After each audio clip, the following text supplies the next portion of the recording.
प्यारी साध संगत जी, ओम तत्सतगुरु। स्वस्थ रहें, सुखी रहें, मुक्त रहें, सुखी रहें। अक्सर मनुष्य सुख की कामना करता है, सुख की बात करता है, परंतु मनुष्य सुखी कैसे रहे यह बात मनुष्य नहीं जानता। सुख से पहले की जो अवस्था है वो है स्वस्थ, वो है स्वास्थ्य। यदि मनुष्य स्वस्थ नहीं होगा, जीव का स्वास्थ्य सही नहीं होगा, तो सुखी नहीं हो सकता, सुख नहीं हो सकता। सुखी होने के लिए स्वस्थ होना अति आवश्यक है। स्वस्थ कैसे रहे? स्वस्थ रहने के लिए मनुष्य को प्रकृति के पास, जो प्रकृति जीव की जननी है, जीव का प्रकृति के बिना कोई अस्तित्व नहीं है। जीव की उत्पत्ति प्रकृति द्वारा हुई है। जीव का पालन और पोषण प्रकृति द्वारा प्राप्त वनस्पति, जड़ी बूटियां और खाद्य पेय पदार्थों से होता है। अतः प्रकृति मानव जीवन का, जीव जगत के प्राण का, स्वास्थ्य का, सुख का आधार है। मनुष्यों में और अन्य दूसरे सभी वो प्राणी, वो जीव जो मनुष्य पर आधारित नहीं है, अर्थात प्रकृति के अनुसार अपना जीवन यापन करते हैं, जिन्हें हम जंगली कह सकते हैं, जिन्हें हम जलीय कह सकते हैं, जिन्हें हम आकाशीय कह सकते हैं, वो सभी लगभग स्वस्थ जीवन जीते हैं, क्योंकि वो प्रकृति को समझते हैं, प्रकृति को जानते हैं, प्रकृति को मानते हैं। परंतु मनुष्य रूपी जीव न प्रकृति को जानता है, न प्रकृति को समझता है और न प्रकृति को मानता है। मनुष्य को कर्म करने का जो अधिकार मिला, उस कर्म करने के अधिकार के बदले में मनुष्य ने एक ऐसी समानांतर व्यवस्था बना ली अपनी कर्म के द्वारा, और उसने ये भूल गया कि प्रकृति कोई चीज़ है। उसने यही मान लिया कि मैं जो कुछ कर रहा हूँ वही सर्वस्व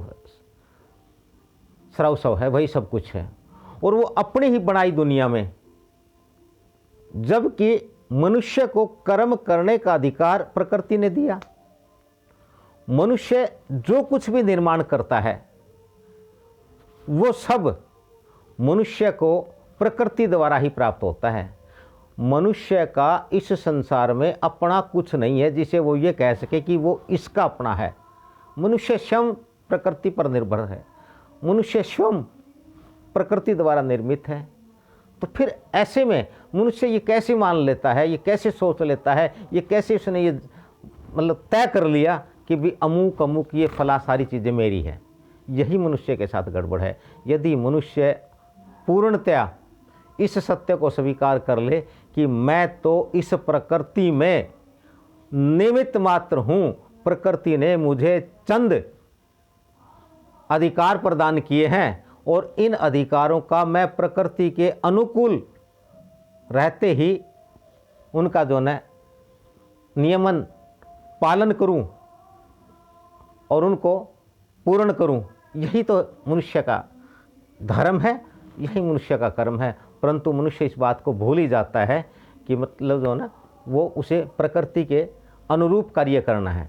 यही मनुष्य के दुख का, यही मनुष्य के अस्वस्थ होने का कारण है, क्योंकि मनुष्य अपनी बनाई व्यवस्था के अनुसार अपने किए कर्मों के अनुसार वो जिनका वो खान पान करता है वो उनको खा करके, उनको पी करके मनुष्य अस्वस्थ हो जाता है और अस्वस्थता के कारण उसको इस संसार के तमाम दुख झेलने पड़ते हैं।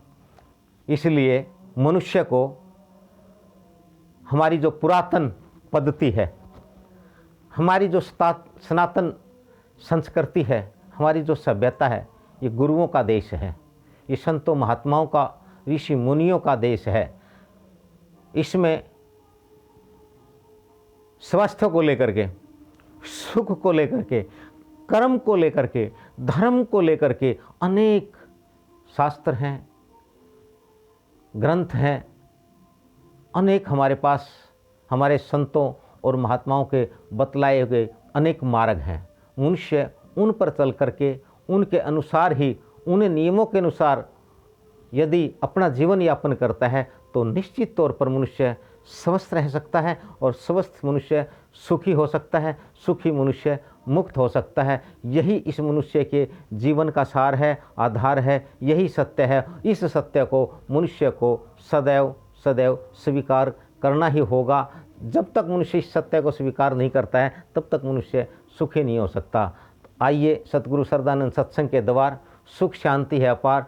सतगुरु सरदानंद सत्संग परम संत, हिमालय के महान तपस्वी सतगुरु सरदानंद जी द्वारा प्राप्त आध्यात्मिक शक्तियाँ, उनके त्याग, उनके तपोबल से प्राप्त अन्य शक्तियाँ, उनके अनुभव, उनके आशीर्वाद और उनकी बख्शिश द्वारा सतगुरु सरदानंद सत्संग का उद्देश्य समस्त मानव जाति, संपूर्ण जीव जगत का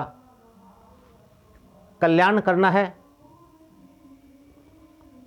आप प्रतिदिन सतगुरु सरदानंद सत्संग के इस कार्यक्रम को देखते हैं, सुनते हैं। आप सबका बहुत बहुत धन्यवाद, आशीर्वाद, साधुवाद। सब स्वस्थ रहें, सुखी रहें, मुक्त रहें। ओम तत्सत गुरु।